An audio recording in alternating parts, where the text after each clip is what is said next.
Hello dear student, आप सभी का हमारे यूट्यूब चैनल पे एक बार फिर से बहुत बहुत स्वागत है।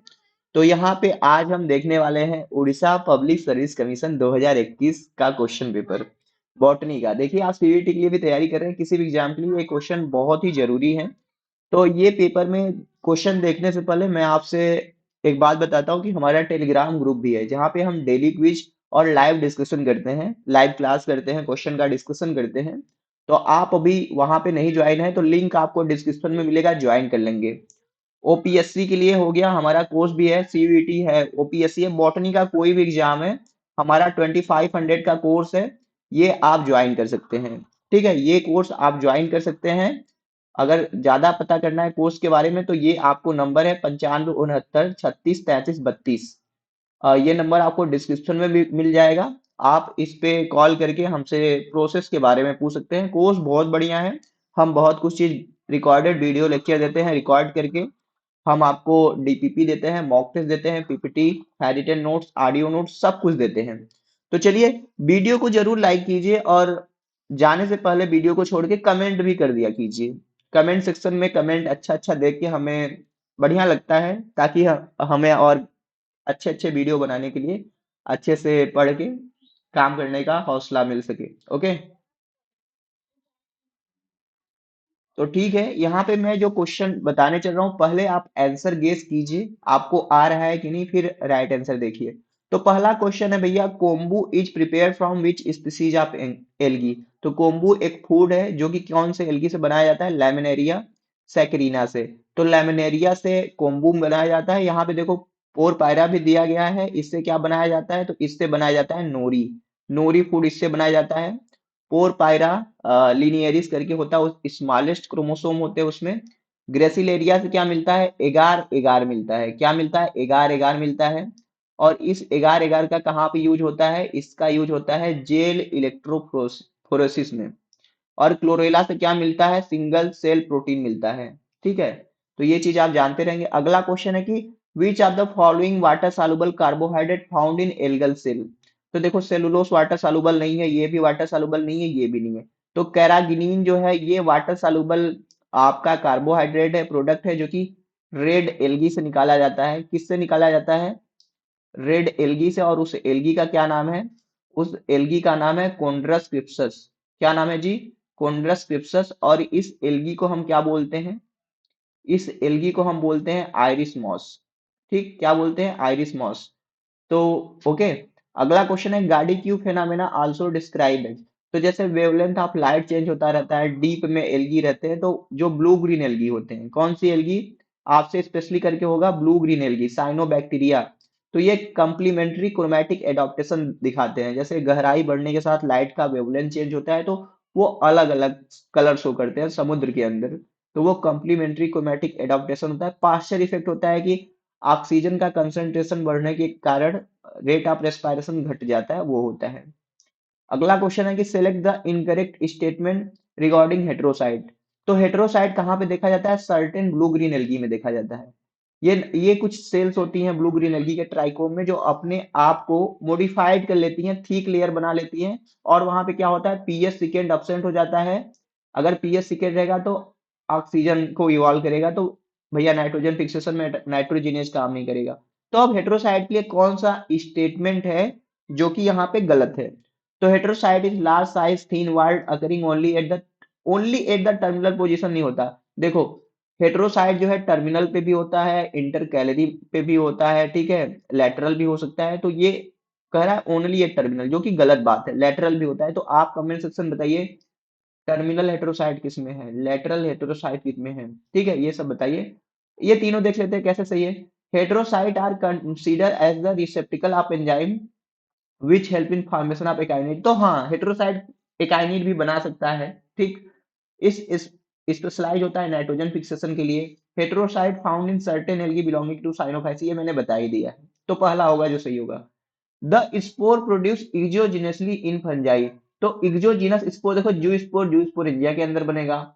एप्लाइनो स्पोर तो मोस्ट ऑफ द केस में एल्गी में बनता है, फंजाई में तो बनता नहीं है। एस्को स्पोर भी, ये भी इंडोजिनस ओरिजिन का होता है। बैसिडियो स्पोर रहता तब हम एक्सोजीनस कह सकते थे। एक पाइसिनियो स्पोर है, ये मोस्ट करेक्ट है कि यही बनेगा आपका एक्सोजीनस ओरिजिन का। तो अगर इसमें आपको कोई डाउट है, अगर आपको कुछ ज्यादा पता है इसके बारे में, तो कमेंट सेक्शन में बताएंगे। ठीक, पांचवा क्वेश्चन, टारुला कंडीशन देखो, म्यूकर के उइडिया होते हैं, उइडिया म्यूकर का जो स्पोर उइडिया उसे बोलते हैं। जब इसको आप सुगर रिच मीडियम में ग्रो कराते हो, किसको, म्यूकर को शुगर रिच मीडियम में, तो उइडिया जो होते हैं क्लम्पिंग क्लम्प फॉर्मेशन करते हैं, ऐसे ऐसे इकट्ठा हो जाते हैं, तो टारुला स्टेज बोलते हैं इसे। समझ गए। मेड्यूला जो होता है, हॉरिजेंटल मेड्यूला कहाँ पे पाया जाता है, तो लाइकेन आप देखोगे, होमियोमिरस और हेटेरोमिरस लाइकेन, तो ऐसे बीच में मेड्यूला होता है, इधर फाइकोबियन पार्टनर, इधर माइकोबियन। तो लाइकेन में जो मेडुला होता है वो हॉरिजेंटल लेयर में पाया जाता है। ठीक। अगला क्वेश्चन है कि कौन सा ऐसा स्टेटमेंट है जो नॉट करेक्ट है वेजिटेटिव रिप्रोडक्शन इन लाइकेन के लिए। तो देखो, लाइकेन में वेजिटेटिव रिप्रोडक्शन फ्रेगमेंटेशन से हो सकता है, इसीडिया से हो सकता है, इसीडिया फोटोसिंथेटिक बॉडी को भी बढ़ा सकता है, सोरेडिया से भी सेपरेपल आउटग्रोथ होते हैं, सोरेडिया हो गया, इसीडिया फ्रेगमेंटेशन, ये सब आपके कहाँ पे हेल्प करेंगे, आपके वेजिटेटिव में। पाइसिनिया जो होगा असेक्सुअल में करेगा, ठीक है, पाइसिनिया नहीं होगा, तो यही होगा आपका right answer. Late blight of potato was first introduce in India in Nilgiri hills. देखो, सबसे पहले जो हम लेट ब्लाइट पोटैटो पढ़ते हैं किससे होता है, ये होता है आपका फाइटोप्थोरा इन्फेस्टेंस से, फाइटोप्थोरा इन्फेस्टेंस से ये होता है। ठीक, ये तो आप जानते हैं। अर्ली ब्लाइट किससे होता है, अर्ली ब्लाइट होता है अल्टरनेरिया से। ठीक, अल्टरनेरिया से क्या होता है, अर्ली ब्लाइट होता है। तो सबसे पहले अगर हम बात करें आयरलैंड की, तो आयरलैंड में ये हुआ था 1845 के दौरान, आयरलैंड फमाइन। लेकिन जब हम इंडिया की बात करते हैं, नीलगिरी हिल्स की बात करते हैं, तो नीलगिरी की पहाड़ियों में ये 1870 से 80 के दशक में देखा गया था, तो ये होगा राइट आंसर। ठीक है भैया। तो कंफ्यूज मत होना कि 1845 आयरलैंड, ये दूसरे देश में हुआ था। यहाँ पे क्वेश्चन क्या पूछा है, अपने देश का पूछा है। ठीक।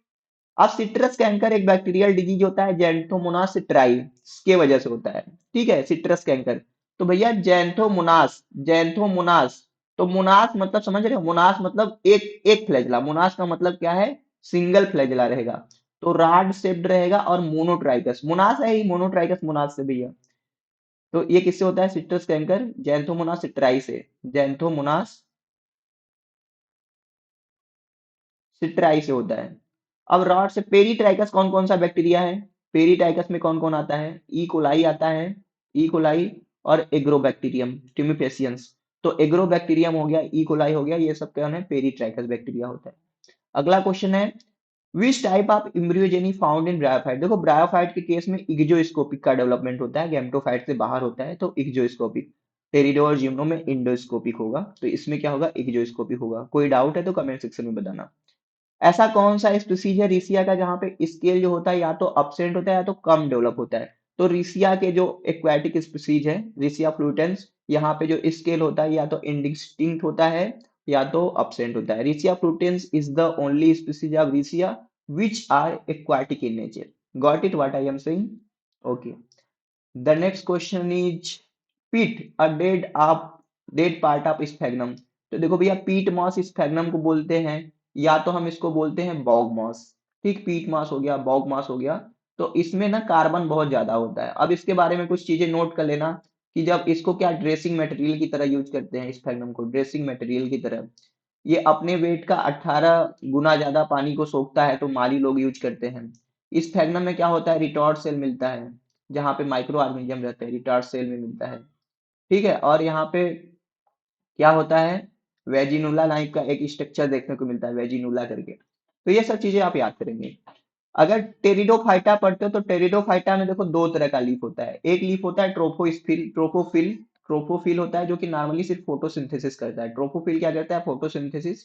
और जो स्पोरोफिल है, ये अपने क्या करता है, एबैक्सियल सरफेस पे, मतलब जो, हाँ एबैक्सियल होना चाहिए, नीचे वाले पे एडेक्स, क्या होगा ऊपर का, क्या होगा ऊपर का, ये हमारा होगा एबैक्सियल, नीचे का एडेक्सियल। तो एडेक्सियल पे क्या होगा, वहां पे स्पोरेंजिया को बियर कर। एक क्वेश्चन आपसे पूछता है कि भैया, ऐसा कौन सा प्लांट ग्रुप है आप जो पढ़ते हो जिसका लीफ फोटोसिंथेसिस भी कर सकता है और रिप्रोडक्शन भी पार्ट करता है, वो टेरिडोफाइटा ही है। अगला क्वेश्चन है, ऐसा कौन सा टेरिडोफाइटा है जहां पे आप वेस्कुलर बंडल देखोगे, वो गैमेटोफिटिक जनरेशन में, जो हर्ट से गैमेटोफाइट होता है ना, वहां पे भी वेस्कुलर बंडल का डेवलपमेंट देखा जाता है। तो यहाँ पे ये मोस्ट करेक्ट मुझे सिलेजिनेला लग रहा है। अगर आपको कोई डाउट है या आंसर की में कुछ चीजें दिया गया है तो वो आप कमेंट सेक्शन में बताएंगे। जो मैं ऑथेंटिक सोर्सेज से देखा हूँ इसका आंसर मुझे सिलेजिनेला ही मिला है। अगला क्वेश्चन है, देखो स्टेम की बात करें तो स्टेम में हमेशा कैसा वैस्कुलर बंडल होता है? इंडार्क होता है। इंडार्क, इंडार्क का मतलब समझते हो? इंड यानी कि अंदर की तरफ से जाइलम बन रहा है, मतलब अंदर की तरफ से। तो प्रोटोजाइलम जो नया नया जाइलम रहेगा वो अंदर रहेगा, बाहर की तरफ मेटाजाइलम रहेगा। ये स्टेम होता है। इग्जाज क्या, और इसमें क्या है, अंदर से बाहर की ओर बन रहा है, यानी कि कौन सा फोर्स लग रहा है? कौन सा लग रहा है? सेंट्रीपिटल डेवलपमेंट हो रहा है। और सेंट्रीफ्यूगल जो होता है वो एग्जाज होता है, जो कि कहाँ पे होता है? रूट में होता है। तो यहाँ पे मोस्ट करेक्ट इंडार्क होगा।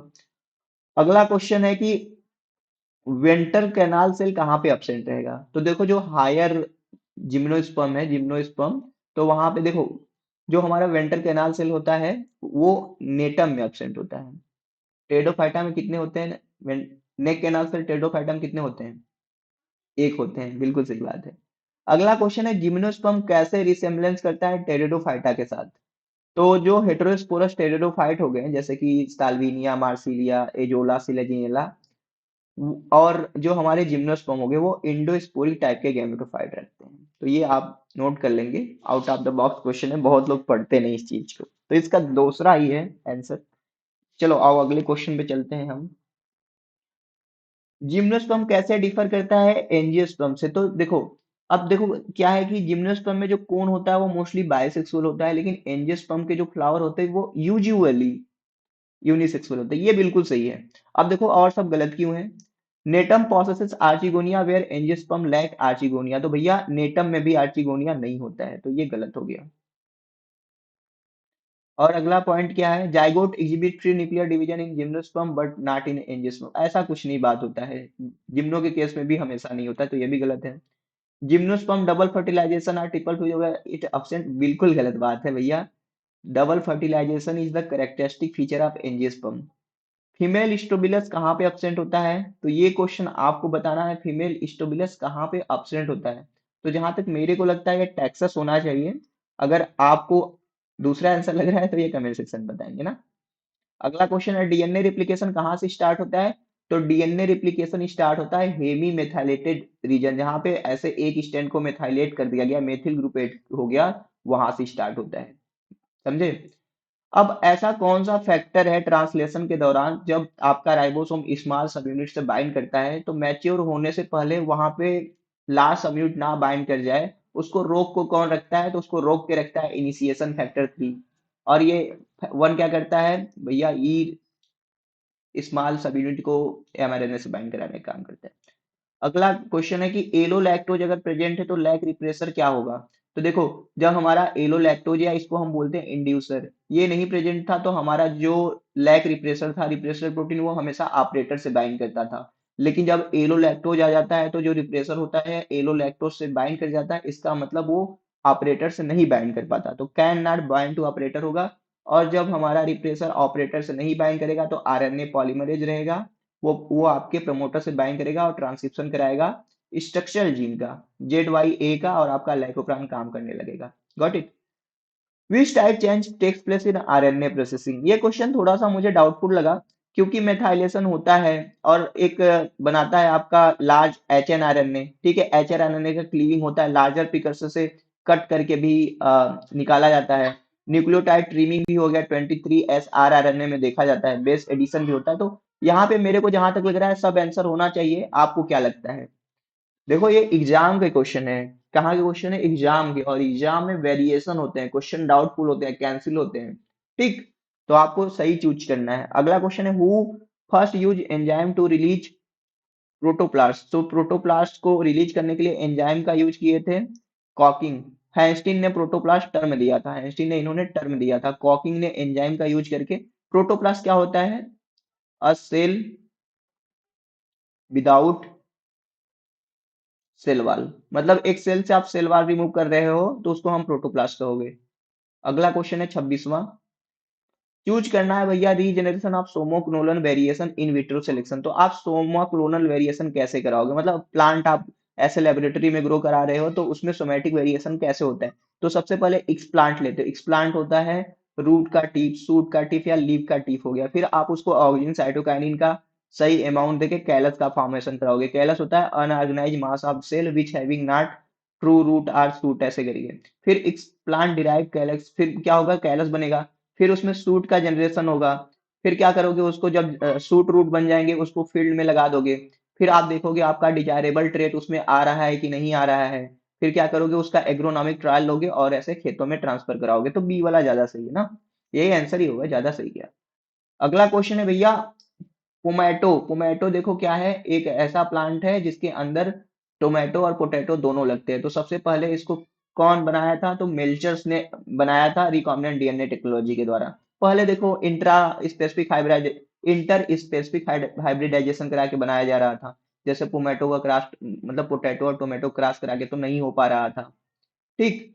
तो बाद में तीसरा अटेम्प्ट था जो बनाया गया मेल्चर्स के द्वारा, पोमैटो सोमैटिक हाइब्रिडाइजेशन।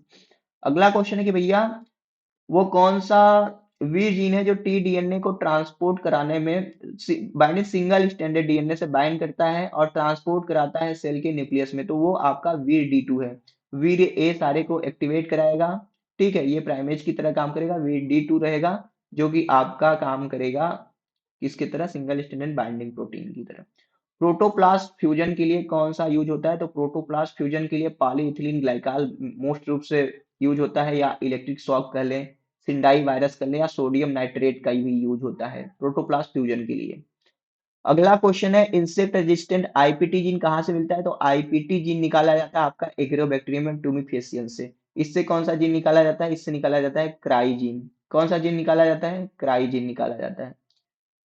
न्यूट्रिएंट कौन सा है जो रिडॉक्स रिएक्शन में टेक पार्ट करता है, तो देखो ये यहाँ पे कौन होगा, साइटोक्रोम। रिडॉक्स रिएक्शन का मतलब है जो साइटोक्रोम है, रेस्पिरेशन और फोटो, वहां पे साइटोक्रोम किससे बने हो, जैसे ये ऑक्सीडेज वाला जो हो गया तो वो कॉपर से मिलके बने होते हैं ना।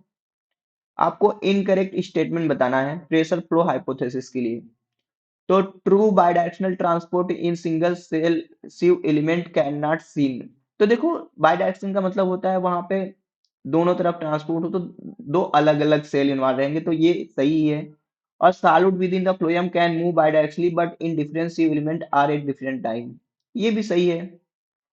The pressure flow hypothesis demand the presence of positive pressure, नहीं निगेटिव प्रेशर होना चाहिए। निगेटिव रहेगा तब ना, मतलब कमी रहेगा जहां पे, तब वहां पे आएगा चीज ना फ्लो करके। तो यहाँ पे पॉजिटिव की जगह निगेटिव होता तो सही होता। तो मोस्ट करेक्ट देखो यही है। आपको अगर कुछ और पता है तो आप कमेंट सेक्शन में बता सकते हैं। अब पी प्रोटीन अगर सी एलिमेंट को ब्लॉक कर देगा तो ट्रांसपोर्ट कम हो जाएगा, ये बिल्कुल सही बात है। जाइलम प्लग बना लेगा। फिकला आप सुने होंगे, डिफ्यूजन के लिए फिकला होता है, डिफ्यूजन के लिए। तो डिफ्यूजन कितना तेजी से होगा ये डिटरमाइन करता है भैया कंसंट्रेशन के ऊपर, कंसंट्रेशन ग्रेडियंट। जैसे अगर मान लो एक सेल है, एक ये सेल है, यहाँ पे कंसंट्रेशन ज्यादा है, यहाँ पे कम है, तो इधर से इधर बहुत तेजी से होगा। मतलब समझ लो कि एक आप पत्थर गिरा रहे हो, पत्थर आप कम ढलान से गिरा रहे हो, एक पत्थर एक ज्यादा ढलान से गिरा रहे हो, तो ज्यादा ढलान वाला ज्यादा तेजी से नीचे आएगा। तो फिकला बात करता है कंसंट्रेशन ग्रेडियंट के ऊपर। अगला क्वेश्चन है भैया कि इमर्सन थे, अर्नाल्ड थे, ये अपना एक्सपेरिमेंट कर रहे थे फोटोसिंथेसिस के लिए। तो इमर्सन, जैसे इमर्सन रेट ड्रॉप फेनोमेना ये सब के लिए, तो उन्होंने कौन से क्लोरेला का यूज किया था, क्लोरेला तो यूज किया था कौन सा, तो क्लोरेला वल्गैरिस था वो। ठीक है, पायरन डोसा ये नहीं होना चाहिए, यही होना चाहिए। रेड ड्राफ्ट इमर्सन कर रहे थे, इमर्सन का जो रेड ड्राफ्ट एक्सपेरिमेंट था, तो वो कैसे मतलब देख रहे थे कि भैया जब हम 680 नैनोमीटर से ज्यादा लाइट दे रहे हैं तो हमारा फोटोसिंथेटिक यील्ड जो है घट जा रहा है। तो इससे क्या पता चलता है, इससे ये पता चलता है कि वहां पे दो अलग अलग फोटो सिस्टम साथ साथ काम कर रहे थे, दो फोटो सिस्टम ऑपरेट साइमल्टेनियसली। अगला क्वेश्चन है, how many CO2 molecule are produce during oxidation of one molecule of pyruvate. तो देखो एक मॉलिक्यूल पायरुवेट था, ये कितने कार्बन का था, 3 कार्बन का था। ठीक। अब ये गया ऑक्सीडेटिव डीकार्बोक्सिलेशन में, बना एसिटिल को एंजाइम में, तो यहाँ से एक CO2 निकल गया। ठीक। अब एसिटिल को एंजाइम में किससे बाइंड हो रहा था, ऑक्जेलो एसिटिक एसिड से। ये 4 कार्बन का था और ये 2 कार्बन का था। तो कितना कार्बन बना, 6 कार्बन का बनाना, लेकिन ये घूम फिर के कितने में बदल रहा है, 4 कार्बन में बदल रहा है। मतलब 6 में से 4 घटाओगे 2 होगा। तो एक कार्बन यहाँ पे निकला, 2 कार्बन यहाँ पे निकला, यानी कि 3 कार्बन रिलीज होगा। समझ गया कि नहीं, सिंपली, बहुत सिंपल है। अगला क्वेश्चन है, example of day neutral plant. तो day neutral plant are those plant which does not dependent upon the light duration और क्रिटिकल फोटो पीरियड का कोई मतलब नहीं होता वहां पे। तो कंपानुला मीडियम जो है ये आपका डे न्यूट्रल प्लांट में आएगा। ठीक। टमाटर हो गया ये भी। अगला क्वेश्चन है कि भैया the expression of gene FLC gene blocked in cold requiring winter annual ecotype of arabidopsis by. तो भैया कैसे ब्लॉक होगा, मतलब एफएलसी जीन अगर ब्लॉक करना चाहते हो तो मतलब एफएलसी जीन का एक्सप्रेशन आपको ब्लॉक करना है तो क्या करो, अगर एफएलसी एक्टिव रहेगा तो फ्लावरिंग नहीं होगा, एफएलसी को ब्लॉक कराना है तो उसको वर्नलाइजेशन करा दो, वर्नलाइजेशन करा दोगे तो भैया वहां पे VRN3 ये सब एक्टिवेट हो जाएंगे और उसमें फ्लावरिंग हो जाएगा। एफएलसी एक्टिवेट रहेगा तो फ्लावरिंग नहीं होगा, उसको कोल्ड ट्रीटमेंट दे दो, एफएलसी काम करना बंद कर देगा। ऑक्सिन ट्रांसपोर्ट इनहिबिटर, तो ऑक्सिन का इसका नाम होता है NPP1 और इसका फुल फॉर्म देखें तो 1N नेप्थलो नेप्थलीन एप्थेनो एसिड एसिड करके है, ये नहीं होगा, नेप्थोलो एस्टिक एसिड नहीं, पहला वाला सही है, प्रोनाउंसिएशन सही से नहीं हो पाया, चलो कोई दिक्कत नहीं है। जब हम जिब्रेलिन का बायोसिंथेसिस देखते हैं तो ये प्लास्टिड इंडोप्लाज्मिक रेटिकुलम और साइटोसोल के अंदर चलता है। तो वहां पे इंट क्लोरीन जो होता है वो GA12 या GA53 में कहाँ पे बदलता है, वो इंडोप्लाज्मिक रेटिकुलम के अंदर बदलता है। ये बात ध्यान रखेंगे, क्वेश्चन थोड़ा डीप है लेकिन अच्छा क्वेश्चन है। ऐसा कौन सा कंपाउंड है जो साइटोस्केलेटन को इनहिबिट करता है, तो साइटोस्केलेटन को इनहिबिट करता है थाइरोइडीन, ये एक्टिन के ऊपर काम करता है और उसके पॉलीमराइजेशन को रोक देता है।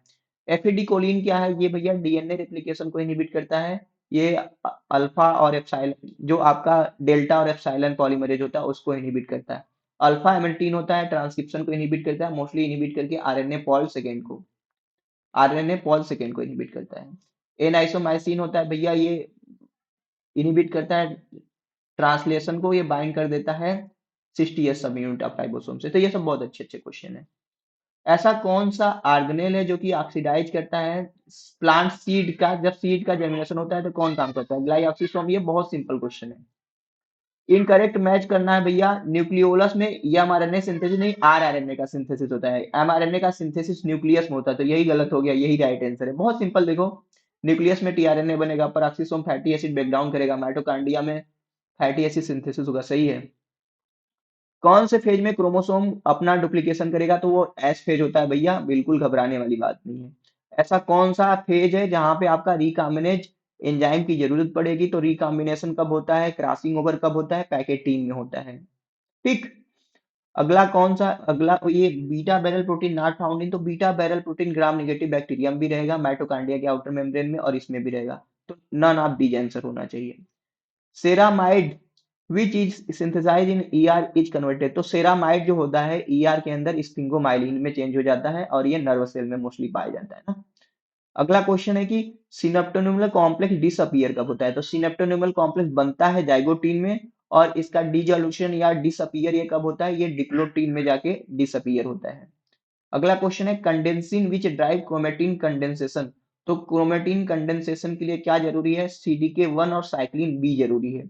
तो ये देखो जैसे DEAB करके साइक्लिन होते हैं, इसको याद कर लेना, ये G1 में काम करेगा, ये G1 से यस ट्रांजिशन में यस में करेगा और ये G2 में करेगा, तो ऐसे करके साइक्लिन होते हैं, ये नाम याद कर ले। अगला क्वेश्चन है कि which of the following lipid absent in cell membrane of rough endoplasmic reticulum, तो जितने भी मैंने ऑथेंटिक सोर्सेज से पता लगाए हैं तो सब कुछ होते हैं। देखो मेम्ब्रेन है तो मेम्ब्रेन में सब कुछ रहेगा, ग्लाइकोलिपिड मोस्टली सेल के जो सेल मेम्ब्रेन पे होता है नेम टैग की तरह काम करता है, तो मेरे हिसाब से ये तीनों होने चाहिए, ग्लाइकोलिपिड आंसर हो सकता है, लेकिन अब भैया कंफ्यूजिंग वाले क्वेश्चन तो हम क्या कर सकते हैं ना, तो ये अभी डाउट में रखते हैं, आप कमेंट सेक्शन में बताना क्या होगा इसका राइट आंसर। चलते हैं, मिलेंगे आपसे नेक्स्ट वीडियो में इसी के पार्ट के साथ। और हमारा देखो पॉइंटर सीरीज भी चल रहा है, ठीक, तो पॉइंटर सीरीज में आप देखा करो, किसी भी एग्जाम के लिए आप तैयारी कर रहे हो तो, ठीक है। और कोर्स में आना है तो भैया पता कर लो, कोर्स ज्वाइन कर लो, बहुत बढ़िया तरीके से वहां पे कंटेंट दिए जाते हैं। Okay, thank you for watching this video, मिलते हैं नेक्स्ट वीडियो में।